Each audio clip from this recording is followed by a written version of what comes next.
akan menjelaskan tentang kedudukan dan hubungan mata kuliah metode numerik terhadap mata kuliah kalkulus dan aljabar linear serta matematika komputasi. Nah, di sini kita punya kalkulus, aljabar linear, dan metode numerik, di mana ketiganya ini saling berkaitan satu sama lain dalam pembelajaran matematika. Nah, di mana pada metode numerik kita akan mempelajari 6 subbab. Di antaranya itu ada sistem persamaan linear, akar persamaan non-linear, interpolasi, integrasi numerik, diferensiasi numerik, dan persamaan diferensial biasa numerik. Nah, sebagai contoh, kita ambil pada materi akar persamaan non-linear. Nah, pada akar persamaan non-linear ini juga telah kita pelajari pada mata kuliah kalkulus dan aljabar linear, di mana untuk mencari solusi akar persamaan non-linear itu kita menggunakan pengfaktoran, rumus ABC, dan lain sebagainya.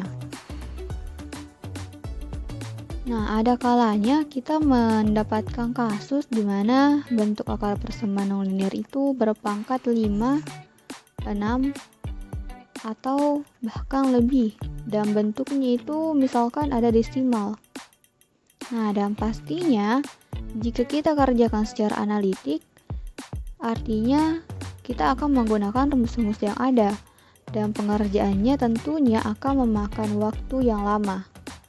Oleh karena itu, kita gunakan metode numerik yang lebih spesifik untuk menyelesaikannya. Namun, metode numerik ini tidak selamanya bisa diselesaikan. Jadi, kita membutuhkan bantuan komputasi untuk mempermudah dan mempercepat untuk mencari solusinya.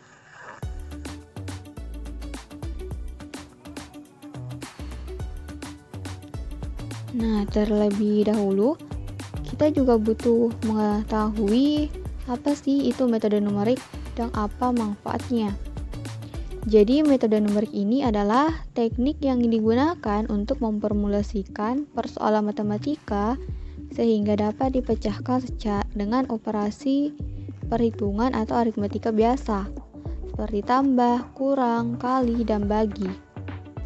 Nah, adapun manfaatnya, persoalan yang melibatkan model matematika yang rumit ada kalanya tidak bisa diselesaikan secara analitik. Nah, jika tidak bisa diselesaikan secara analitik, maka solusi persoalannya itu bisa kita selesaikan dengan metode numerik. Nah, dengan metode numerik ini, kita dapat menemukan solusi persoalan yang selalu dalam bentuk angka atau solusi hampiran. Dan ini dilakukan dengan bantuan komputer seperti ada aplikasi Excel, MATLAB, Python, dan lain-lain. Dan perhitungannya dapat dilakukan dengan cepat dan mudah. Nah, adapun software yang digunakan dalam memahami penerapan metode khusus dalam metode numerik, yaitu kita akan membandingkan hasil manual dan MATLAB.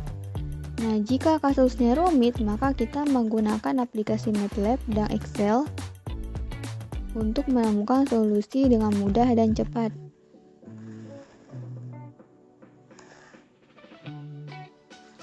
Nah, aplikasi MATLAB ini merupakan suatu software pemrograman, perhitungan, dan analisis yang banyak digunakan dalam semua area penerapan matematika, baik dalam pendidikan maupun penelitian pada universitas dan industri. Nah, dengan MATLAB ini, maka perhitungan matematis yang rumit dapat diimplementasikan dalam program yang lebih mudah. Nah, sekarang aplikasi Microsoft Excel. Nah, Microsoft Excel ini adalah program perangkat lunak yang memungkinkan pengguna untuk mengolah dan menghitung data yang bersifat numerik atau angka. Nah, pengolahan data yang dilakukan itu menggunakan rumus dalam lembar spreadsheet. Bentuk lembar kerja di Microsoft Excel ini berbeda dengan yang ada pada Microsoft Word. Selanjutnya, jenis-jenis galat. Nah, sebelum kita masuk ke jenis-jenis galat, terlebih dahulu, mari kita mengenal tentang galat atau error. Nah, galat atau error ini dalam metode numerik adalah selisih yang ditimbulkan antara nilai sebenarnya dengan nilai yang dihasilkan dengan menggunakan metode numerik. Nah, dalam metode numerik, hasil yang diperoleh bukanlah hasil yang sama persis dengan nilai sejatinya. Nah, ini adalah simbol galat. Nah, jenis-jenis galat ini ada dua, yaitu berdasarkan sumber dan berdasarkan relativitasnya. Nah, jenis-jenis galat berdasarkan sumber terbagi menjadi dua, yaitu galat pemotongan dan galat pembulatan. Nah, galat pemotongan ini adalah galat yang ditimbulkan oleh pembatasan jumlah komputasi yang digunakan pada proses metode numerik. Dan galat pembulatan ini adalah galat yang ditimbulkan oleh keterbatasan komputer dalam menyajikan bilangan real.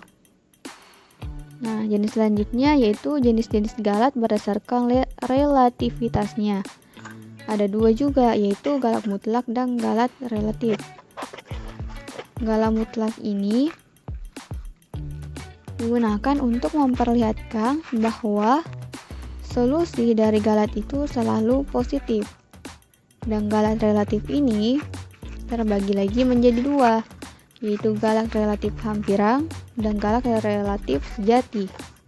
Nah, galat relatif hampiran ini dalam prakteknya kita tidak mengetahui nilai sebenarnya. Karena itu seringkali galat relatif normalkan terhadap solusi hampirannya. Lalu, galat relatif sejati ini adalah perbandingan antara galat sejati dengan nilai sebenarnya. Nah, ini adalah kerangka materi pada metode numerik yang akan kita bahas. Yang pertama itu ada sistem persamaan linear. Nah, sistem persamaan linear ini terbagi lagi menjadi tiga, yaitu ada metode Jacobi, metode Gauss-Seidel, metode Navier-Gauss. Nah, kemudian ada akar persamaan nonlinear. Nah, akar persamaan nonlinear ini terbagi menjadi 5, yaitu ada metode bisection atau metode bagi dua, ada metode posisi palsu atau regulasi palsi, ada metode iterasi titik tetap, ada metode Newton-Raphson, dan ada metode secant atau metode tali busur. Selanjutnya ada interpolasi. Nah, interpolasi ini terbagi menjadi 5, yaitu ada interpolasi linear, ada interpolasi kuadratik, ada polinomial interpolasi, interpolasi Lagrange, dan interpolasi spline. Selanjutnya ada integrasi numerik. Nah, integrasi numerik ini terbagi menjadi 4, yaitu ada jumlah Riemann, ada Riemann kanan, kiri, dan tengah, ada menggunakan metode trapezoid, ada metode Simpson, sepertiga, dan 3/8, dan ada interpolasi Lagrange. Nah, selanjutnya ada diferensiasi numerik. Dan ini terbagi menjadi 3. Ada metode beda maju, metode beda mundur, dan metode beda pusat. Nah, selanjutnya ada metode persamaan diferensial biasa numerik. Nah, ini terbagi menjadi 3. Ada metode Euler, metode Heun, dan metode Runge-Kutta. Dan metode Runge-Kutta ini terbagi menjadi 4 orde, yaitu ada orde 1, orde 2, orde 3, dan orde 4.